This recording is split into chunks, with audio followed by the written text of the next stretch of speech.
Book 1, A Great Storm. Book 2, The Fall of Troy.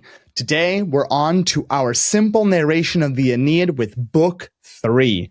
What gets Aeneas from the fall of Troy to the events at the end of Book 1. If you haven't already watched our first 3 episodes, Episode 0, in general about the Aeneid and Vergil, Episode 1 about Book 1, or Episode 2 about Book 2, check out the links below to catch up. Hope you're ready. Let's get started with Liber tertius, Salvete, sodales, haec series est Rem Tene, est series sermonum Latinorum ad linguam Latinam discendam. Mihi nomen est Andreas, et hodie vobis fabulam libri tertii Aeneidos narrare velim. I'd like to tell you all the story of Book 3 of the Aeneid. Hodie vobis fabulam libri tertii Aeneidos narrare velim. Audite et gaudete. Etiam nunc intercenam Aeneas suos dolores didoni narrat post Troiae casum. Omnes tristes habimus ad urbem noam condendam. Primum Traciam petivimus, nam terra prope Troiam est, et habet Deos similes, et nobis socios. Viginti naves habuimus, et ad Traciam navigavimus. Ibi urbem condidimus nomine Aeneadas, et sacra, sacred rites, sacrifices, sacra veneri fecimus. Ubi herbam vello, I tear out, vello prodigium, a portent, some sort of sign of the future. Prodigium horribile dictu video. Nam in radicibus, the roots, radicibus sanguis est. Fuit tumulus polydori Troiani nobilis qui interfectus est. Non possumus hic condere urbem. Statem habimus, et insulam delum petivimus, quae insula est Apolloni sacra, nam oraculum consulere voluimus. Oraculum consulimus, quod sic nobis dixit poibus Apollo. Antiquam exquirite. Search out, look for, find. Exquirite matrem. Omnes confusi eramus. Nam oraculum non statim intelleximus. Pater vero meus anchises de rebus antiquis cogitavit, et hoc interpretatus est. Ut eamus, that we go, ut eamus ad insulam Cretam, Troianienem ab hac insula oriri, to rise, to come from, to have the origin in, oriri dicuntur ex homine cui nomen fuit Teucer. Interpretatione anchisae audita, ad insulam Cretam navigavimus, ibi urbem condidimus, et primum maxime gavisi sumus. Tum vero, lues, a plague, lues maxima venet, et eo anno multi nostri perierunt. Quadam noctem, dum dormiebam, imagines penatium deorum nostrorum ad me venerunt, et sic dixerunt. Aenea non ad insulam Cretam navigandum fuit. Vos enim non ex hac insula Orimini est terra quae Graece Hesperia dicitur. Haec terra Italia est. Vos ex hac terra Orimini navigate ad eam terram, et noam condite urbem. Cum haec insomnio vidissem intellexi. Ea non esse falsa, sed vera. Nos igitur Italiam petivimus.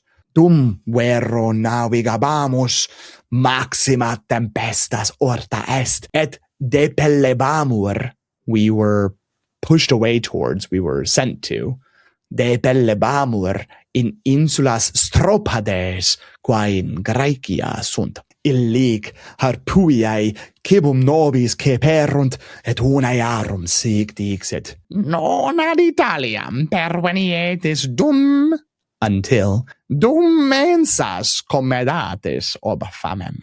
Hoc nos terret, habimus ad actium, hic sacra Jovi facimus, et ludos celebramus, scutum tum Apolloni dedicavi, et in Epeirum navigavimus ubi mirabile dictu Andromacen, quondam uxorem Hectoris vidimus, illa me viso maxime lacrimavit. Nam facta est captiva purri, qui primum interfecerat, puro autem interfecto Hellenus, frater Hectoris, eam in matrimonium duxit. Hellenus sic mihi narravit, Tene hoc mente.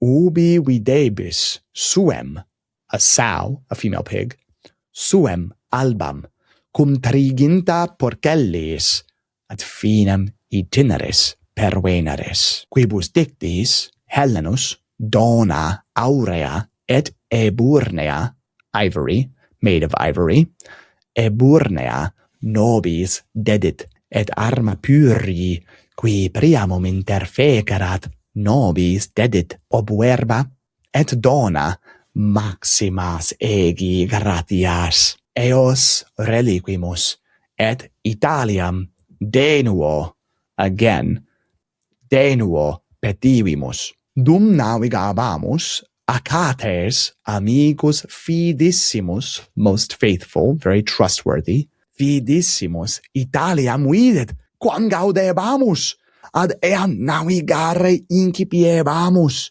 inter Siciliam et Italiam navigabamus cum subito gurges, a whirlpool, gurges maxima orta sit, Charybdis adest. Naves nostras in ora Sicilianas ducimus, de navibus descendimus, et quendam Graecum vidimus, ille ad nos cucurrit, et sic locutus est. Troiani, me vobis conferte, scio me bellum gesisse contra vos, si me interficere volueritis, gaudebo, quia viri non monstra me interficient.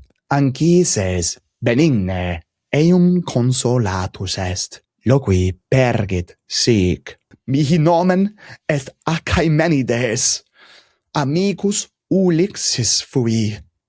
Monstra hic sunt Cyclopes, unus nos cepit, polypemus nomine, in eus spelunca consumebamur. We were being consumed, we were being devoured. Consumebamur sanguis et cruor, gore, cruor in omni parte spelunca erant, horresco referens. Ulixes eum graviter vulneravit, eum excaecavit, blinded, excaecavit, omnes fugimus, sed me casu, by accident, casu reliquerunt. Monstra hic sunt, vobis me committo, me interficite si placet aut fugiamus omnes. Quibus dictis venet Cyclops maximus, et horribilis polypemus fuit. In aquas venet, nos omnes escapimus Achaemenidein, et fugimus. Ad Italiam iam navigamus, dum per aquas navigamus. Pater meus, qui semper curas, worries, curas meas, et casus, misfortunes, casus levavit, est mortus, sic ad tuas horas venio maestus, sad grieving, maestus, et tristis, fine loquendi facto conticuit, fell silent, conticuit Aeneas. Sodales iam semel audi visti episodion, sed iterum totam rem dicam celerius et sine vocabulis Anglicis intellegesne? Ego puto te intellecturum esse.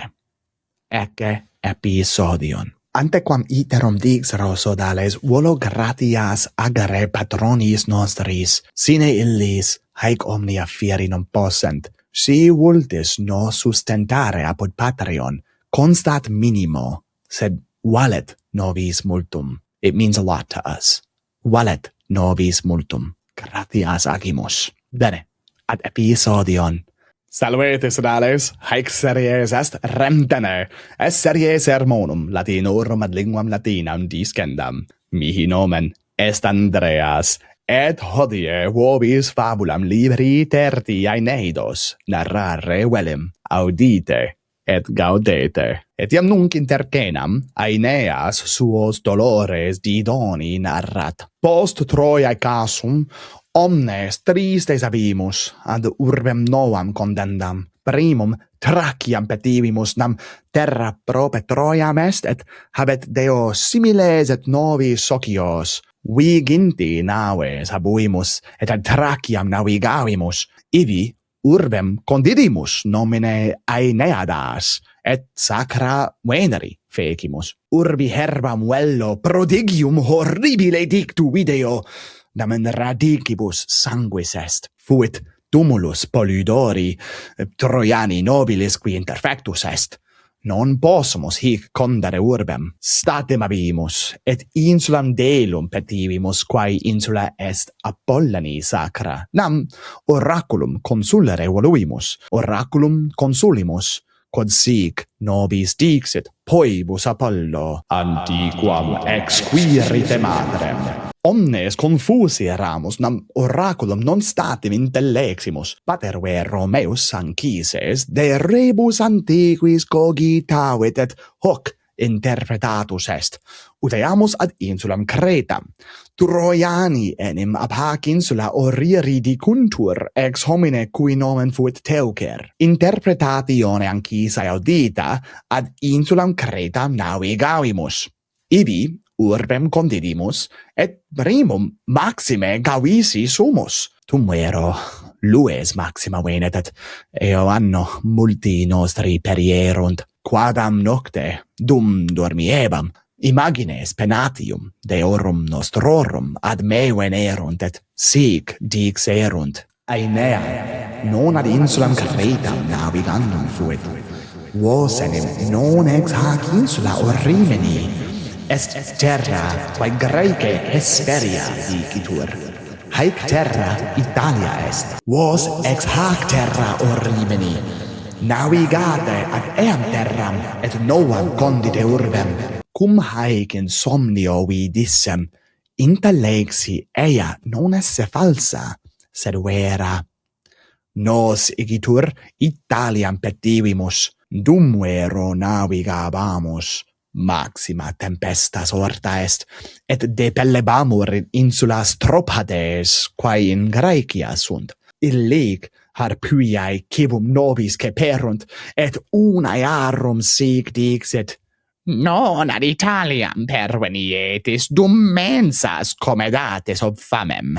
Hoc nos terret, habimus ad actium, hic sacra Jovi facimus, et ludos celebramus. Scutum tum Apolloni dedicavi, et in Epeirum navigavimus, ubi mirabile dictu Andromacen quondam uxorem Hectoris vidimus. Illa me viso maxime lacrimavit, nam facta est captiva Pyrrhi, qui primum interfecerat. Pyrrho autem interfecto, Helenus frater Hectoris eam in matrimonium duxit. Helenus sic mihi narravit.